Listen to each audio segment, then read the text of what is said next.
And also using the ball. This is a ball. In my family, we love this ball very much because it does not only make some kind of comfortable feeling for the children, and it makes the kids feel themselves whenever it's massaged along the hands. It's also very good to stimulate the mouth area, because assuming you do take this ball and softly massage the mouth area, trying to check the communication process of your child, because with the face a child is communicating.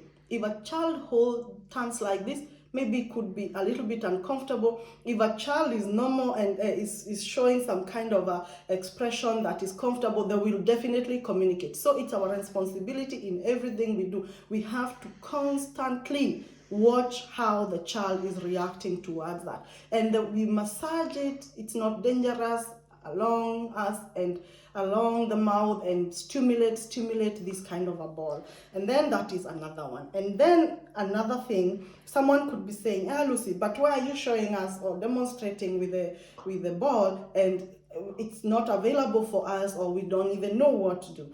Okay, we can do something. We said we are keeping it simple. We are using a simple language. We are using a simple demonstration so that it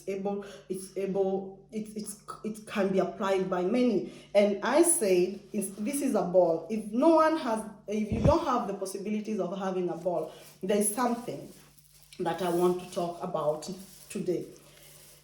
We can improvise, right? Because it's not all about high quality or not high quality. As long as that thing is not dangerous for our children, as long as that thing is very friendly to our children, we can always improvise. What do I mean by that?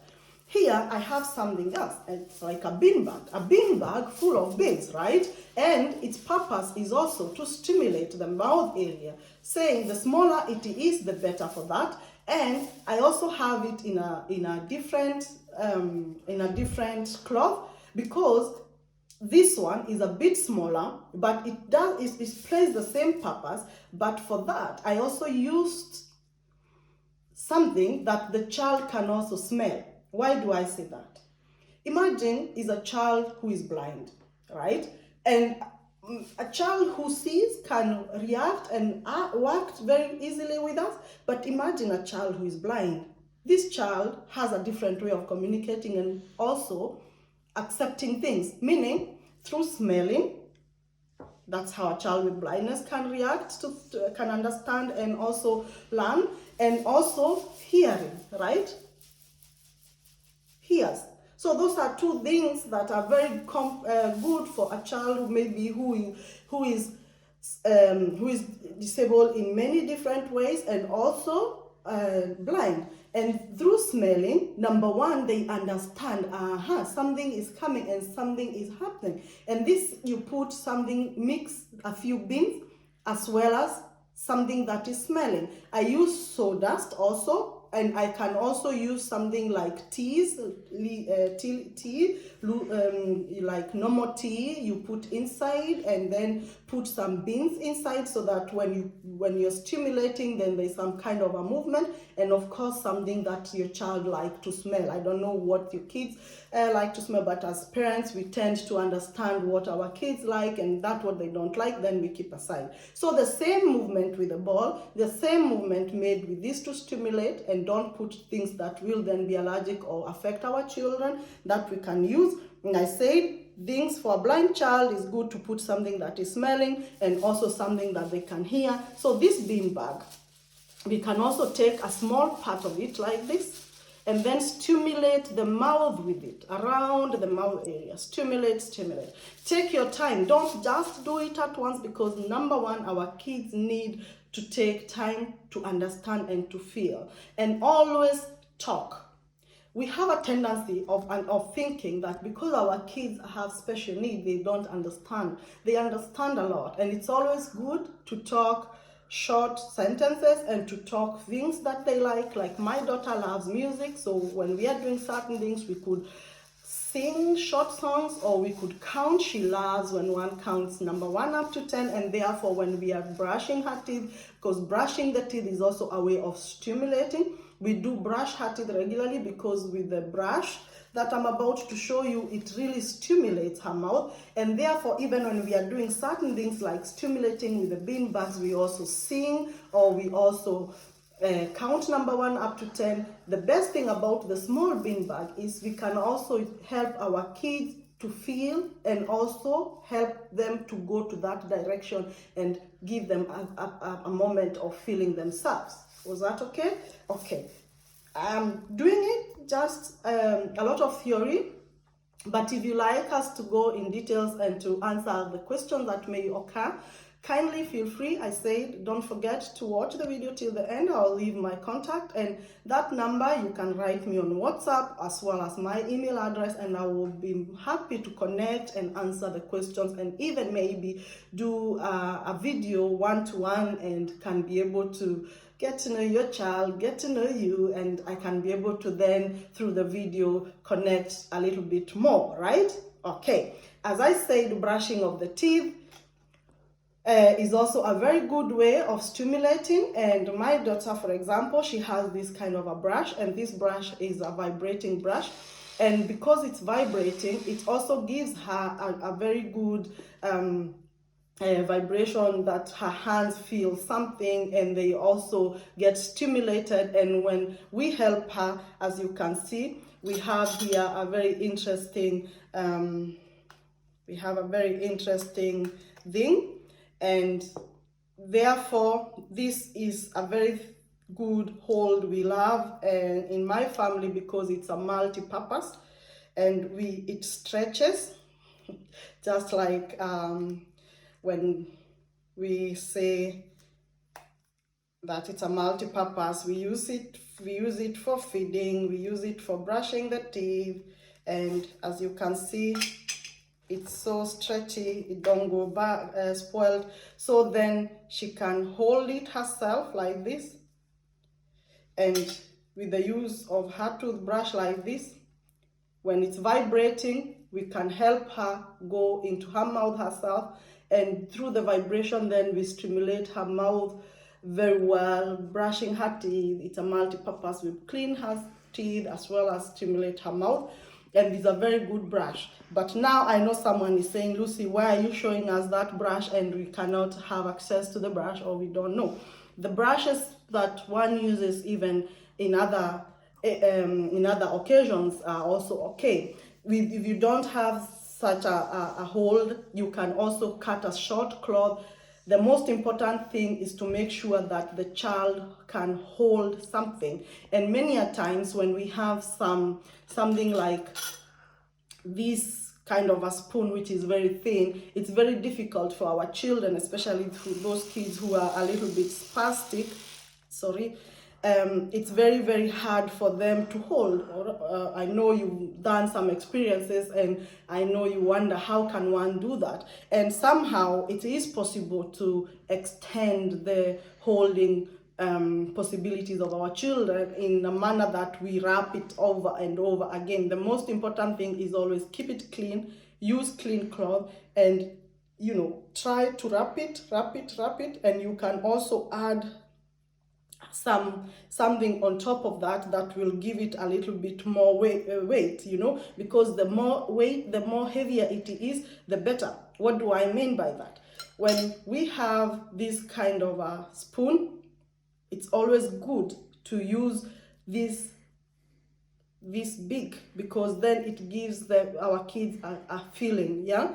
And we will come back to that. We were still by the stimulating of the mouth, and now we have said we use the ball, or we use the bean bag. We use some small bean bags. We can mix a few seeds and a few teas, and then something that is also smelling nicely, that's what our kids love. We can use a normal cotton wool, that's what we have said. And this cotton wool, we can put something wet, you can put some juice, you can put some water, mainly water, because as a child with problem with drinking, they also need some water so that they can also feel that freshness and stimulate according to that what one has. If not a bean bag, a ball, a vibrating, something vibrating, or a normal toothbrush. Now, I think that was okay now for the stimulation part. We will keep on repeating and also bringing in some new stuff. And remember, we are keeping it simple. We are keeping it with the things that we have at home. It's nothing that we are complicating here. It's all about us, and together we want to overcome. And therefore, we are there for one another, and we are trying to share our ideas. May you be there outside and you have a different experience, or you've done a different you've learned a different method of stimulating our children's mouth area so that they can learn how to feed and drink. Kindly share it with me, and I will be able to share it among other parents as well. We are here to help one another, and we are not here to put one another down, and therefore I will be looking forward to hearing from you. Now, we have spoken about stimulating, we have spoken about what one can use and how one can use that. Now let's get to the reality. Now, after stimulating, according to my own experience, is that kids also need to learn different kind of taste. I don't know if you out there and you sometimes wonder, is my child knowing different kind of taste? Is my child understanding when it's sweet? Is my child understanding when it's cold? Is my child understanding when it's warm? Now, yes, I can say yes. Every child understands in a different way, and they can express it also in a different way. It's about understanding our children, and this time of Corona, we are spending so much time with our children, and it's also time to try and understand our children so that we can have a reflection and also have a dialogue with our teachers after the school reopen, hopefully soon. And therefore, I would encourage every parent to spend a little bit more time to look at their children at a different perspective, because that's something I had to do a few years back, to look things at a different perspective, because I'm also not so like, wow, I have accepted everything, I knew everything from the beginning. No, it wasn't like that, my dear sisters and brothers. For me, it was a very, very, very long journey, a journey that took me a lot of emotion, I really had to go out there to be my own rescue so that I could be able to be the rescue of my own daughter. And therefore, that's why I'm sharing my most inner experience that I did along my many years of trying it. And that's why I say, no matter how you're doing it, as long as you're doing it with the will to learn and with the will to try, you're doing it right? And therefore, that's why I'm saying this question usually come, and it's quite normal to have this kind of a question, because if a child cannot communicate like we could have a dialogue, it's very difficult for us to understand. And I have come to learn that they know how to respond. We just have to know how and what they're trying to say. Now, about the testing, teaching our children, we have spoken about stimulation. Remember, our biggest goal is that we can demonstrate how to get meals ready for our children. That's why I have a lot of vegetables and fruits on my left side. But before we get there, it's my honor to let us spend this time discussing what must we learn, what must we do before reaching to that point of literally feeding them. Because this is something that I also never understood 10 years ago. And now that I've come to understand, I want to share this with you. And number one, we should never be ashamed of trying something with our children just because we are assuming that they don't understand. It's always good to have them on the table where dinner, or rather other meals, are being taken by the members of the family. And it's always good to give our children things to try. But when we are having a session with our children right now at home, because they are not going to have their therapy session outside there, it's always good to try to give them a little bit sugar to taste, and look at the face expression, look at their reflexes to see what they are trying. If they like it, they will give you a smooth feedback. If they don't like it, they will give you you will not fail to know whether they like it or not. They will have a facial expression, and don't take that facial expression for granted. When you do it severally, then you will get to know what is really meant by the facial expression. And number two, is also good to give our children some kind of marmalade or jam or whatever one may relate to, because this is good, especially for kids who love sucking their fingers. For example, my daughter, she loves her fingers. I tried to find out why is she sucking these fingers. I mean, she's 10, you understand?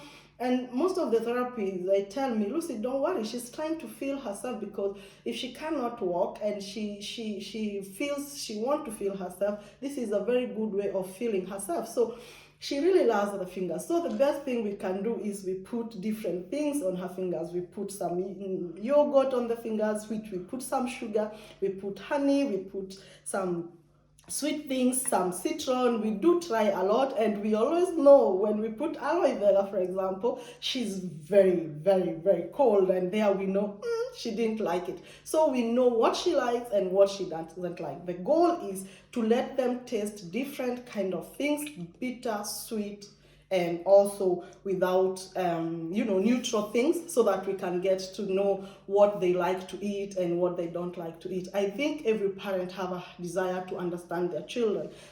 I will not say, unfortunately, our kids deserve another way of understanding. It's okay so, because it's okay to be different, and we just have to know how to understand them. And this is what we are trying to know. We have to constantly do things differently for us to be able to understand our children. And that, don't feel ashamed of giving your kids to try. When someone looks at you oh, why are you trying? Why do you want her why are you trying this? And there is nothing that is coming. Continue trying it, continue trying it, continue trying it until the time you feel, okay, now I know what she likes and I know what she doesn't like. Good.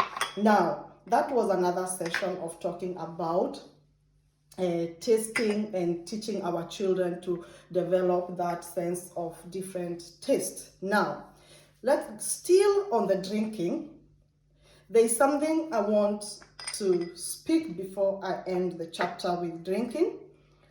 Remember, we want to help kids who have problems with feeding, drinking, and especially drinking, because I think that's where most of us parents have struggles. After many years of experience, I came to discover that kids love Weetabix. Weetabix is a flake, and it's a good one because it really absorbs in water. And when you have it and put it in water, for example, I'm gonna use my fingers and try to put some. It absorbs very fast, and Weetabix is a very good thing because kids love it. It actually doesn't have a very pleasant taste, but they love it. My daughter loves this thing. Oh, she loves it. Especially with milk, hot milk, she will like it. She can eat it. We say in my family that this is her biscuits, this is her sweets, because she loves it. You know, she can eat it anytime. I put one here inside, but you can put two. The water was too much, but our goal is to measure and see how much water could our children drink within a day. We have our place where we calculate, and we must constantly think about her drinking and liquids issues whenever we are feeding her. And this Weetabix, when you put it, you can see a child with choking problem, because number one, what I want you to understand, or all of us to understand, is choking is it causes lung infections, and lung infections causes pneumonia, which is now at this time of corona very, very dangerous, because when a child gets it, then it's very, very difficult to to treat it. And through choking, that comes regularly. Therefore, we have to avoid choking under all circumstances. And when we put Weetabix here, we could put more until it's so, you see, it gets a very thick, like, it becomes a little bit thick. And out of that thickness, the longer you let it settle and the longer you let it mix, it becomes thicker and thicker. I like using warm liquids, because then it gets thicker faster, and then the kids can use it with a spoon, right? with a spoon and feed the baby. You see, it becomes a little bit thick and the baby can feed it with a spoon. But at the end of the day, the liquids are also consumed and they go into the body of the child. Now, someone is saying, for example, Weetabix is available in many countries, Weetabix is available in many towns, and when you buy one package, it can give you good services or meals. And here, we also have a few biscuits. Biscuits doesn't matter. Whatever your child like, you can mix this with tea. You cook tea and pour it nicely. If a child likes sweet things, you can always put honey. We have some honey here. And we can also put some honey. Sorry, my today is a bit squeezy here. Some honey you put inside a small spoon and the kids will love it. And then feed them, yeah, with a spoon. It goes very, very well, right? And then maybe someone is saying, yeah, Lucy, that is okay, but I would like my daughter or my child to have something more, to drink. Then we can always use this kind of a spoon. Everybody has a spoon at home, I guess, and then there are many different of spoons. And we also have syringes